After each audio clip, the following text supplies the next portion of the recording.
Okay.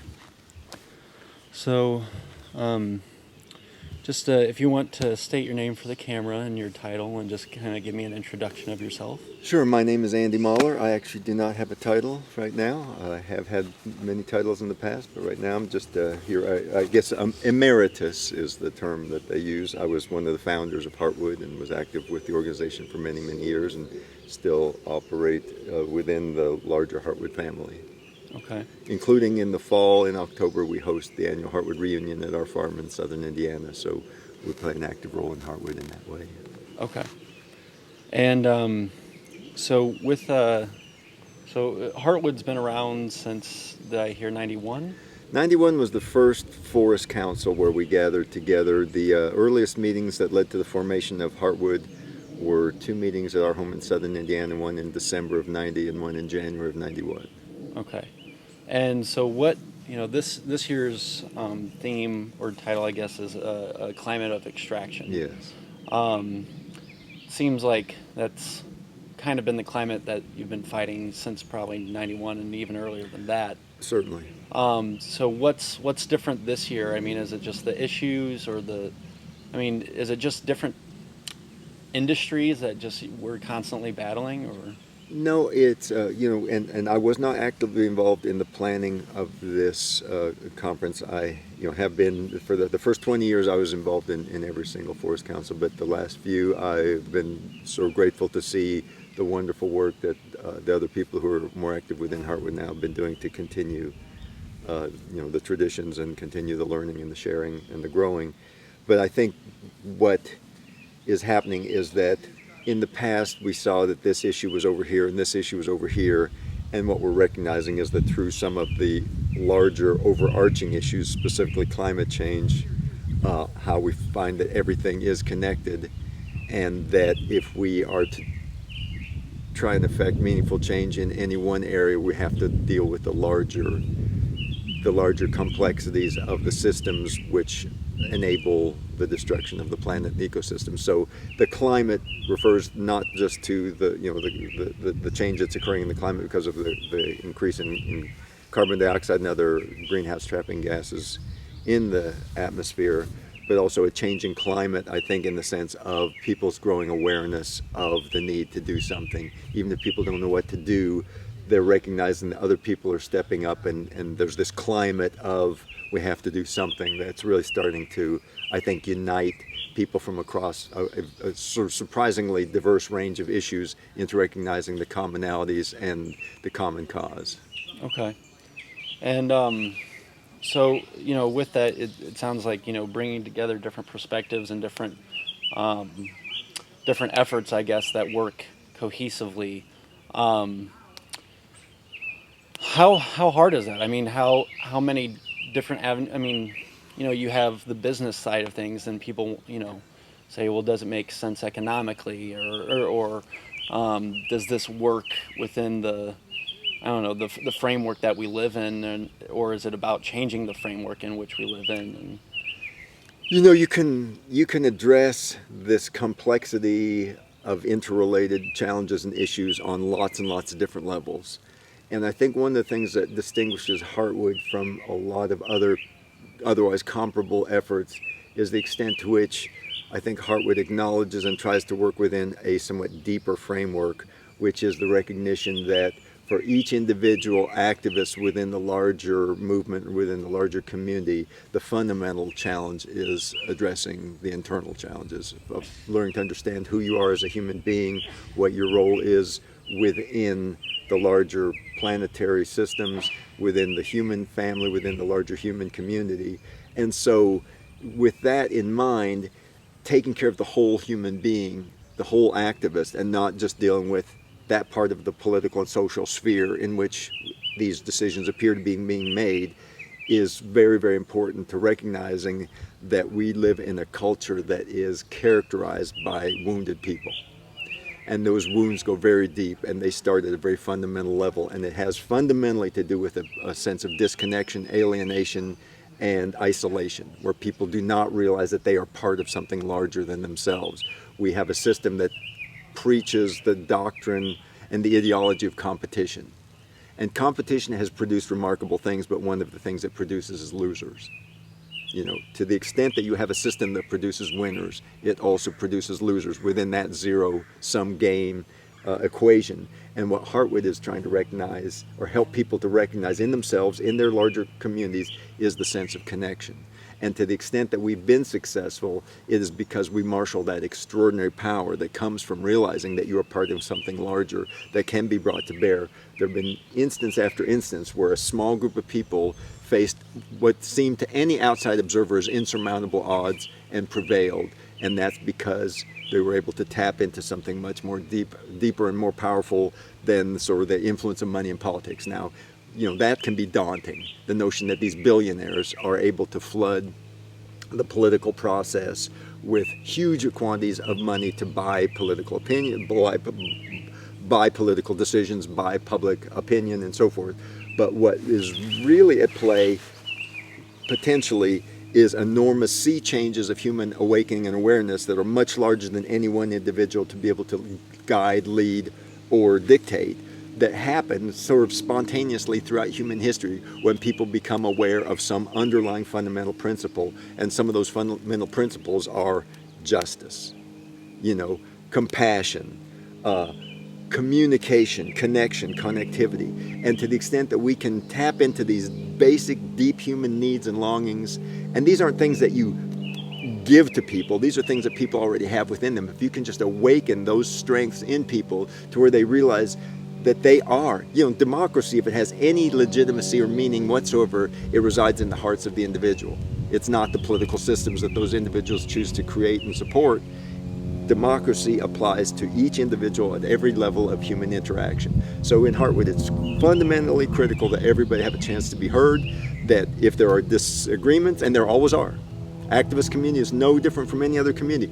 People are people, and that means people find things about each other annoying to work with on a continuing basis. It's about learning to work through those differences, allow everybody to have a voice, and by hearing the collectivity of the human wisdom that's presented by the larger circle, you are going to find how the pieces fit together, and you're going to come up with a solution that does the best job of meeting everybody's needs for justice, integrity, and so forth in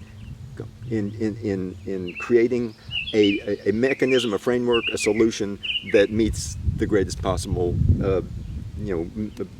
mix of needs that are out there. And we can do that on our small scale here in our little gatherings, and then we can model that framework for doing things and decision making in the larger community. And when people have been exposed to an inclusive decision making process as opposed to a competitive decision-making process where 51% can impose their will on 49%, and usually that 51% actually only represents like 3 to 5% who've been able to distort the political process to make it look like they represent 51%, but they absolutely do not. What they are able to do is manipulate and distort the process so that people end up voting against their own self-interest to the extent that they're even allowed to vote or their votes are even counted. But it gives the patent, the appearance of a democratic process. But when you model a fundamental democratic process where people are sitting in a circle and they can come to an agreement, even when they may have come into that circle with differing opinions, then you understand what the true power of democracy is and what the true power of organizing and activism is that we humans have the right to make decisions in our own self-interest over the long term. So, how do we?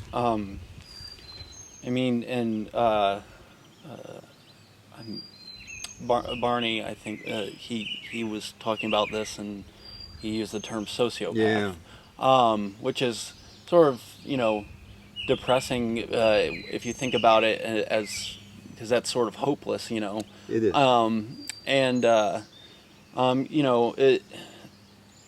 How difficult or how much effort is wasted or should be put forth in terms of reaching those people who aren't raised with the environmental awareness or consciousness, and I feel like at some point you want those people to be on your side. You want people who are that aggressive and successful to be that aggressive and successful for your cause. For good rather than for narrow selfish interests. Yeah. And is it a constant battle of good and evil, or is it something that we can attain as a culture to where we shape, businessmen to think about profits as well-being, versus necessarily monetary. Excellent question, and I think you framed the fundamental question. And I don't claim to have the answer, but I do think that by all of us sort of approaching it from that level and asking that question, there are a couple things that come to mind. One is the notion of good and evil. Of course, we see evil manifest in hurt, and what Barney was talking about with sociopathic activity, and a way of looking at that is that people who don't care what the impacts of their life choices are on either other species, on ecosystems, or on even on other human beings, the born, the unborn, the elderly, the weak, the poor, the sick.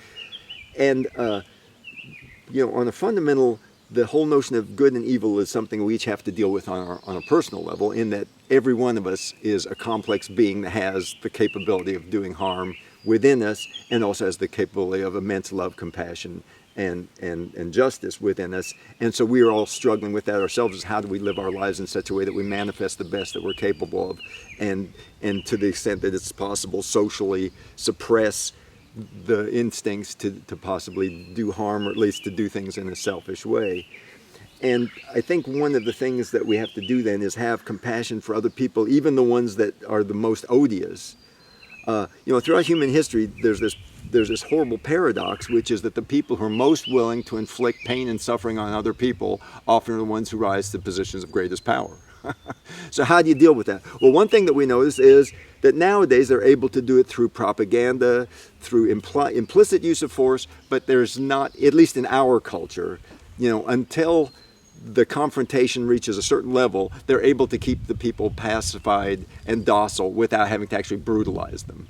That doesn't mean they wouldn't brutalize us. They certainly would if it became necessary to do so. So in a sense, there is a little bit of progress being made there, in that they're able to use the tools of propaganda and social suppression to exercise their sense of entitlement and power. But it's really about, I think, on some basic level, healing the human relationship between child and mother, between child and mother and family, child, mother and family and community, child, mother, family, tribe, within the context of the natural living world. And how do you get people realizing that they are in a place of safety and abundance rather than a place of terror and scarcity? That's really at the heart of this, is how do you get people out of this place of fear and competition where they think, I have to protect mine first. That's sort of a natural instinct when you grow up, if you don't grow up in a culture. And that's part of what Barney is talking about. Because most indigenous tribal cultures, a child isn't just born to a mother. It's born to a family. It's not just born into a family, it's born into a community. So from the time that child is born, it is nurtured, it is cherished. Everybody takes part in the rearing of that child, in helping it learn to be the strongest, best, most productive and contributory person it can be. But it's also not just even in the human family. You grow up feeling that you are part of all of this stuff. This stuff right here is not that different from this stuff when you look at it at a biochemical level or a chemical level. We are all the same stuff. And to the extent that you recognize that you are part of all these processes, and that anything you do to the earth, you're doing to yourself, if we could sort of somehow graft that much deeper and more fundamental human understanding and relationship into our current culture, if instead of dominating and suppressing and destroying native cultures, the Europeans who brought their wisdom and their science and their mastery of the mechanics of physics of stuff, if they had been able to combine those two cultures, integrate them together, what a world of plenty and peace and inclusivity we might have had. But no, it became us or them. In order for us to have what we need to have, we've got to destroy them. And it goes deeper, of course, between the two of the founding principles of this great country were the enslavement of entire classes of human beings, enslavement of other human beings as property, and then the genocidal elimination of the existing tribal cultures. Those are two very, very deep wounds to try and build a culture of justice and equality on top of the wounds of genocide and slavery. I'm not saying it can't be done, but there are very, very deep wounds that we don't even talk about. And how do you heal those wounds in order to form this inclusive society that includes the former slave to form a society of compassion and justice with the former slave owner? How the destroyer of native communities, how do you invite those native communities to share this wisdom that they've had and incorporate all that wisdom into this sort of polyglot collectivity that is sort of the heart of the American experience of trying to bring all these different pieces of all these different cultures and wisdoms from around the world into this one melting pot on this one continent, and then spread that sense of inclusivity and justice and compassion to the entire human family, and then by extension to the larger biosphere. That's the conundrum, and that's what each of us has to bring to it collectively and individually. And I think really, so for me and for a lot of people, I think that recognizing that it's not necessarily about what you think. There's a great significance to what you feel, and that somehow we invest almost all of our consciousness in the external world and how we can play a role in the external world without ever really significantly addressing the entire universe within. Because by finding that place of peace and calm and strength within, we can manifest that in the larger world. And it's hard to know what would happen if people started to fulfill the potential for healing at the individual level, because we're all born damaged, especially in this culture. To the extent that we can recognize that and start to heal those tattered places, how will that manifest in the external world? I think that might be the secret, is if we can heal ourselves on an individual level. If enough of us can get to that place, this thing could flip. We don't know. We don't know what's going to flip it. All we know is everybody's got to keep trying everything they can think of to do the right thing with each step they take, each thought, each action. And at some point, almost by accident, we hope we will discover the magic alchemic interconnection of all these efforts into something that will radically transform the human experience on this planet. That's my hope. Yeah, awesome. Well, thank you.